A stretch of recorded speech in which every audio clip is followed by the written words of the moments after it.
glad that Simon Daphne is here with us today. So Simon is the founder of Bulldog Natural Skincare for Men. He's originally from the UK, and he started the brand in 2006 and launched in Sainsbury in the UK in 2007. And today the brand is sold in 12 countries and is one of the UK's fastest growing brands in the men's natural skincare category. So Simon is going to share today with us a little bit more about his brand, how he started the company, and then what role had packaging in telling the story of Bulldog. So please join me in welcoming Simon and looking forward to your talk. Thank you very much. It's lovely to be here. Thank you for having me here this morning. I'm delighted to be able to tell you our story. We're a startup company. We compete with some of the very biggest companies in the world, and I think packaging's an absolute key part of how we've been able to sort of keep our head above water for the first couple of years and kick on to build something we're really proud of at the moment. We're about 5 years into it. So I'm gonna tell you sort of a bit of a case study on Bulldog, and the theme is going to be sort of packaging, how it's told our story, how it disrupts the category, the choices that we've made. I think I was asked to talk about some of the trends in male skincare. I can do that from a sort of very biased position, but I'll sort of look at some of the packaging from some of the other brands, and sort of towards the end of the presentation, we've always seen our packaging as a big opportunity, and some of the marketing things that we've done to help tell the story. And I'd be delighted to take questions sort of as we go through, or either at the end. So my name is Simon. I'm one of the founders of Bulldog. Before I did Bulldog, I was working in marketing. My business partner Roger was working in finance. We always had a sort of hankering to build our own business. The insight for Bulldog came when I was shopping in Whole Foods in New York City for my wife Annabelle, and she liked this particular natural brand called Living Nature. Amazing brand, very worthy. Lots of sort of very positive natural ingredient stories, sustainable story from New Zealand. And in this massive store in New York, there were hundreds of skincare brands for women that had this natural benefit, a few baby brands, but nothing for men. So if that was probably the sort of beginning of the insight that said there is something in here that these big companies aren't doing, and natural was a really big trend. But male grooming as well, I think that is a fast-growing category that no one's really cracked. Excuse me. There we go. So how packaging defines a brand, first of all. This is a sort of typical shelf set that we would sort of take a lot of inspiration from an ingredient perspective, but from a packaging perspective, I think they get a lot of things wrong for mainstream men. For me, some of the visual cues, the language of sort of leaves and flowers and beehives sort of probably speak to perhaps a very sort of hardcore natural and sustainable shopper who's probably looking for these products in farmers markets, in Whole Foods. I think some of the execution isn't probably as good as it could be. For example, Jason, which is a really famous brand. I want to say that these brands have done absolutely amazing things with formulas. They've been really sort of inspiring for us in some of the very sort of tricky technical challenges they've had to do to use natural ingredients and sort of make them usable and sort of provide efficacy in these products in the mainstream. But from a sort of packaging convention, the language that this packaging speaks, I don't think is ever going to get sort of regular men over the line to use these products. These are not products that you're going to be taking down to the gym or to five-a-side, or if you're a student at university, they're not going to be a sort of a product pack that you can sort of very proudly badge up your bedroom as a sort of sophisticated shopper. So we took inspiration from these brands, but we also, in terms of our own packaging, wanted to do natural but do it in a very different way. The conventional male skincare category, I think it's a real conundrum for a lot of people. The biggest consumer products companies in the world, Procter & Gamble, Barsdorf, Unilever, L'Oreal, they've invested heaps of money. They have huge expertise, skill sets, leverage with retailers. They've launched brands, got everything behind them. The retailers have listed them. And yet, as a category in consumer products, it has drastically low levels of household penetration versus other personal care products. So, for example, as Procter & Gamble over the last 100 years has invented soap or toilet paper or whatever these personal care, personal hygiene products have been, women in the households have always been the early adopters. men have always followed hot on their heels, and now household penetration levels for these products, usage levels are about the same. With a moisturizer, perhaps only 1 in 4 men use a moisturizer if you define a moisturizer user as 3 times a week. With a women's moisturizer, it's 9 in 10 women are using these moisturizer products. So there's something wrong about or there's something that's sort of defying the logic of consumer products with male skincare. It just hasn't followed this logic of sort of conventional personal care innovation. And as I said, it's some of the most sophisticated and largest companies in the world are selling these products and making these products. So I think it probably comes down to perhaps just the proposition of the brand. And there's a few things sort of here that I think you can start to pull out. I think there's very, very generic color choices, blues, blacks, greys. The language that these brands use on their packaging sort of can feel like it's been written by a team of lawyers. It's very dry, it's very complicated and sort of, I think, quite boring. And we think they sort of fall into a sea of sameness. And it's probably a category in the supermarket, whereas as a shopper and as a consumer before I did my own thing, there's lots of brands as a guy that I love and I have a sort of big affinity with, and I think are really sort of special and do really creative things. And I think personal care is a category where I've always felt that there hasn't really been a brand that I've loved. It's always felt slightly a compromise. I guess this brand here, Lynx, is the one brand that in the UK and I think around the world has had an enormous amount of fun with its advertising. You know, if I had a can of Lynx now and I'd spray it on myself, all the girls would be like fighting to sort of give me a kiss. And this sort of crazy marketing idea sort of brings a smile to lots of sort of guys' faces, and it absolutely doesn't work either. We tested that out pretty comprehensively at university, but at least it's a brand that has sort of personality and a sense of humour. I think everything else is very dry, very functional. I think probably the number one problem that sort of approximately 25% of men are in this category using these products, the number one thing I think that holds back the next 25% from coming in is that all of the brands that we have to choose from, or not all of the brands, but all of the leading brands. So in all my retailers in the UK, L'Oreal and Nivea fight it out for the number 2. L'Oreal especially in the UK, you could not really find a more famously female brand than L'Oreal for most men. It sort of stands, I think, for feminine skincare expertise. And I guess it makes sense if you're running L'Oreal not to create a whole new brand from scratch for men. But I do think that is probably what's holding this category back, is that there's lots of men that don't feel these brands are authentically created for them. And I think that sort of generic view follows through, and I haven't sort of listed out all these things because we're sort of here to talk about packaging, but in terms of communication and how these brands are sort of reaching out to men, there are loads and loads of defaults as well, which I think lots of brands follow too, which is both a really, really commoditized view of men, that's sort of the unattainable six-packs, the David Beckham, whoever it is, or sort of sporting celebrities. And again, I think it's quite it's a default, it's an obvious idea, and I think perhaps there's other ways to unlock potential in this category. So I've tried to sort of, I guess, segment it, and I've done that through packaging choices. So I think the core idea, the biggest idea in terms of what's out there at the moment is this unisex compromise idea. It's a sort of famous feminine skincare expertise sort of stretched across for men. Shave Heritage, Gillette Skincare launched about a year after we started, and we were, to be honest, we were a little bit gutted because we're sort of competing against L'Oreal, competing against Nivea, and then Gillette came along and launched skincare. But they are the brand in the UK that's probably, well, it is sort of going through the hardest time. They're sort of dropping back really quickly, and I think that's a different idea. That's a sort of shave is the hero, and you've got pre and post products, but that as an idea just hasn't really worked at all. Active Men, it's a bit of a sort of loose umbrella. I think Rockface probably fits under that. That's a very small sort of UK-only brand. And then there's Bulldog. So we are trying to do something different in the category, and that's really combining these two ideas of the sort of advantages of using natural ingredients, but also having a very straightforward way of communicating with men and talking about our products and not taking ourselves too seriously.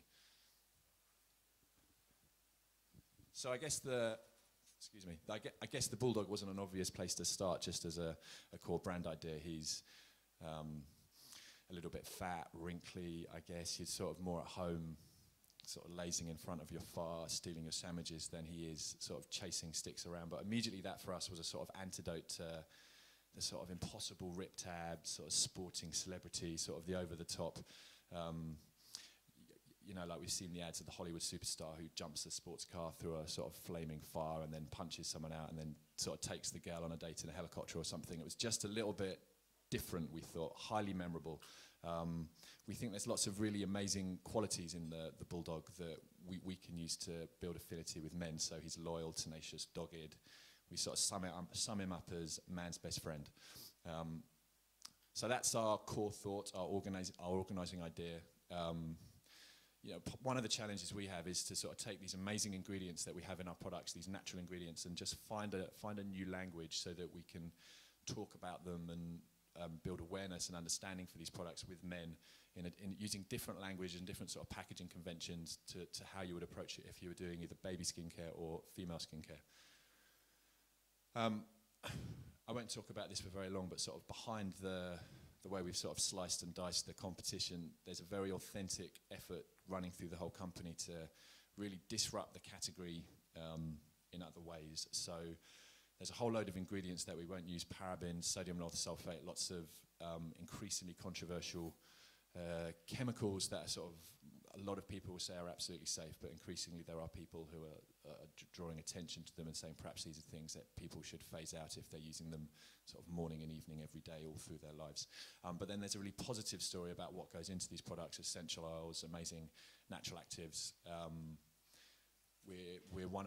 We're the first male skincare brand to be cruelty-free, so we don't test any of our products or ingredients, or none of our partners are testing anything on animals as well, which is something we're very proud about.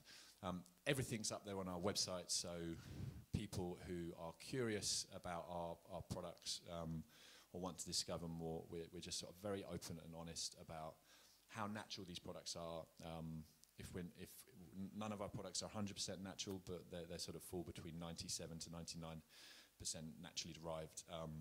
So we're only using synthetics where we think there's a really good case, or there isn't a natural ingredient that will do the job for us in a satisfactory way. We have sort of won heaps of awards across the top. Some of the more ethical things and values-based awards that we've won. The Good Shopping Guide in the UK ranked us as, across I think all of their 16 measures, as the #1 skincare brand in either men or women for all of the ethical things that they're looking at. But across the bottom, sort of excluding all of that side of our business, they're just fantastic products. So we've won the Men's Health Award in America, which is the largest male magazine in the world by circulation, Shortlist in the UK, and then some really good awards from Scandinavian magazines, cafes, a bit like GQ in Sweden. So before I get on to talk about packaging a little bit more explicitly, this video just sort of tells our story in no more than 90 seconds. Oh, excuse me. There we go.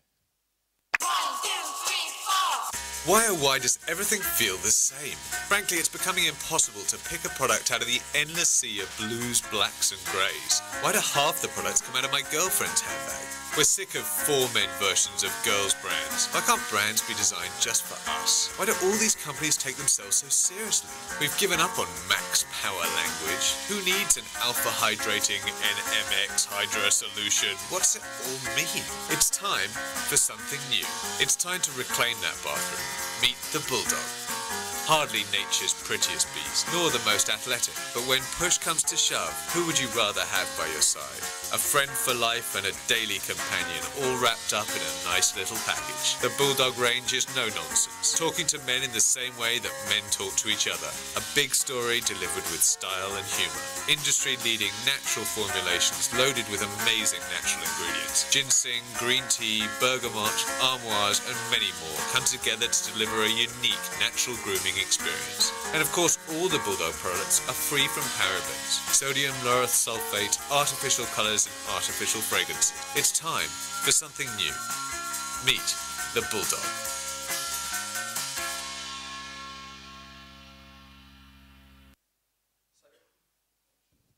So that's the story in the brand. I think when it came to packaging as well, we were we were conscious that we were unable to launch these products into the mainstream market in the UK, where we started in a conventional way, which would have involved lots of TV, lots of print advertising, spending the majority of a large budget in the first couple of months to really raise awareness. So the first challenge we set ourselves is there's other things we thought we could be really good at: PR, online, social media. But with packaging, I think the key challenge we set ourselves is we can't afford advertising outside, so let's make the shelf our billboard. If we're in Sainsbury's, we have 16 million people shop the stores every week, and maybe 1 in 10 of those people go down the male skincare aisle, but that's so many people every week, and we can maybe just build this brand on shelf. So sort of having sort of recognized what we felt frustrated with in the category before, set about sort of challenge some of those conventions with the packaging choices that we made. But we're still learning, and I think definitely that's the approach that we take. So much more for us to figure out in terms of this proposition, and we're really only just getting going. We've had 3 packaging generations since we started, and this is obviously our one that we're on now, and it's one that we really, really love. I think we made a couple of mistakes. I think well, probably more than that, but the very first product, and these products launched in Sainsbury's and they did really well, and Unilever launched Vaseline Men skincare at the same time, and we were able to sort of survive that competitive launch, and that brand fell by the wayside. And PZ Cussons launched Original Source for Men, and that brand sort of fell by the wayside. So there was some sort of magic in there, but really I think we felt we weren't using that opportunity to tell the story about what was Bulldog in the first pack, and it looked quite masculine, but it just didn't communicate naturalness enough. In the second generation, the sort of added business challenge for us was, how can we start to add some variation within the range? We wanted to do a sensitive variant. We wanted to sort of have a design architecture that would let us sort of expand the range into new adjacencies by products, but also within particular products have different variants. So we sort of, I think it was quite clumsy, and we introduced some sort of consumer product themes that perhaps we'd seen in other brands, like sort of blocks and colours, and it wasn't really working. I think we got ourselves confused. So I think since January, we really feel like we've optimised, and I think we've pulled it a little bit back to core, which is just we want to use the packs to tell a story. The information is much better organised. You can actually read it from top to bottom like a page, whereas the middle one was an absolute disaster because you had to sort of jump from top to bottom to back up to the top to understand what the product is. That's the range now, or most of the range now. In terms of some of the choices that we've made from a packaging perspective, we think white's a really obvious colour to start off with. It sort of speaks to the absence of additives. It's a very pure colour. The brown logo, which we have sort of double size versus, I guess, conventional products, we sort of think is a little bit reminiscent of sort of the big sort of wide Bulldog on the shelf. Moisturiser is the focus of the range as well. Our moisturiser in the UK is, I think, the 8th best-selling product in the whole of the category, which is good, but sort of it only has about 45% of the available distribution. So all of the other products in the top 10 are sort of in the top 10 with much more of the distribution in the UK. So we think that's part of our strategy, sort of focus on our moisturiser, get that to be a top 5 product. We've also, I think, cracked the way that we can sort of launch variants within the range through using colours and foil blocks, and we're really happy with it now. I was asked to talk about how our packaging sort of translates internationally. I think the first step is to make sure that you sort of build a solid base in the UK first. So we're the 4th biggest brand at the moment, but the fastest growing. We think we'll overtake Gillette skincare business sort of probably about halfway through to 2013 and be the 3rd biggest skincare brand in the UK. Internationally, we sort of set ourselves the challenge of bedding down the UK and adding really core partners, at least having a sort of platform and a business that we felt that we could understand and grow before we went to other places. One of the pleasing things for me from a packaging perspective is sort of as we've sort of tackled different international markets, we haven't sort of thought just because we're sort of grocery and boots in the UK, that's the most appropriate place for us to play in every market. It's in Raver, in Germany, and in Australia and New Zealand, sort of Woolworths and Countdown, that's certainly the case. But in in Scandinavia, in Sweden, we're in Orleans Kicks, NK, which is sort of like their Harrods or Harvey Nicks. In America, which we think will be the market that we can create an enormous amount of value in at some point as a company, but it's quite a complicated business, quite a complicated market and an expensive thing to get right, we think. We're very focused just on the natural channel, so we're nationwide with Whole Foods. We're going into Sprouts, we're in lots and lots of independent natural stores, but we're not trying to take our packs and cross them over into Target or Walmart or CVS at the moment. But wherever it is, whether it's department stores in Sweden, Whole Foods in America, or sort of conventional grocery and sort of health and beauty pharmacy in other places, the packs seem to be standing out. Germany was the most complicated challenge for us from a packaging perspective. It was the only market we've been into where we've had to translate the packs into German.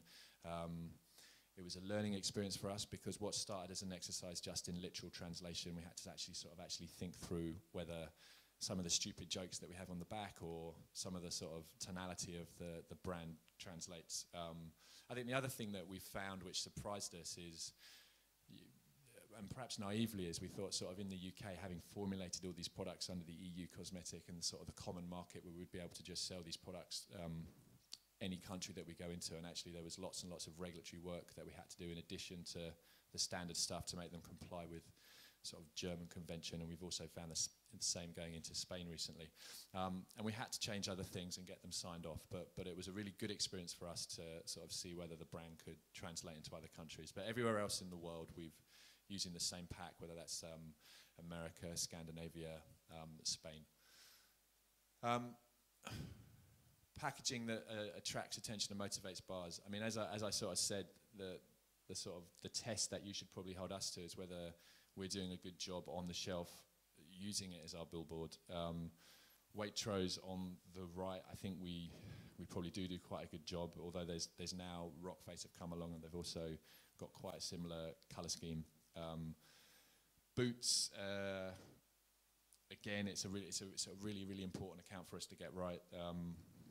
I guess we have quite a similar colour scheme there to Lab Series, but I really think we sort of pop out from sort of the likes of Gillette Skincare, which are below us there, or sort of L'Oreal to the left, or Nivea to the right. These are what our shelves look like in Whole Foods, so it's a sort of fundamentally different approach that these brands take to formulation, much closer to that original slide I was talking about, their packs and sort of how they're sort of following a natural convention, and I think we do sort of really well in these stores actually, and I think we're bringing personality and masculinity and a sense of fun to quite a dowdy category. And then in Spain, again, it's sort of familiar brands that we have in the UK, and then this is our sort of brand new customer in Australia, where we're just rolling out nationwide with Whole Foods. It's a market that we're really excited, with Woolworths, it's a market that we're really excited about. Oh, and then Sweden as well. So I've picked here the sort of the store chains that are probably most familiar to the sort of likes of what it's like in other places. And again, I think it's just doing a good job of attracting attention to itself on the shelf. The seasonal gifting is something that we sort of had to get our head around. I think 1 in 5 products in our category goes out through a seasonal gift in the UK. I'm not sure what that data would be like for the rest of the world. It's a sort of very challenging, the dynamics of this sort of particular part of the market make it quite tricky for smaller brands to comply. But the one thing we found with this year's gift is it's the first year that we've really sort of embraced the Bulldog imagery and all of the sort of the opportunity that we have to tell the story about the brand through using sort of photos of the dog. And this gift, out of the 6 or 7 gifts that we're doing, has been absolutely flying off the shelves. So that's a real learning for us, sort of 5 years in, but it's something that we think we can sort of now take and apply to other parts of how we're communicating the brand. Other things that we've tried with our pack, again, sort of we've been trying to think a bit more sort of laterally and creatively about how we can use our pack, not just maybe to communicate our own message, but to sort of partner with other companies for marketing benefits for ourselves. So that would be the case with Dave, who are a comedy TV channel in the UK. Sort of the thing that we learned through this experience with them is that they saw almost a media value on our pack. If they were able to badge our pack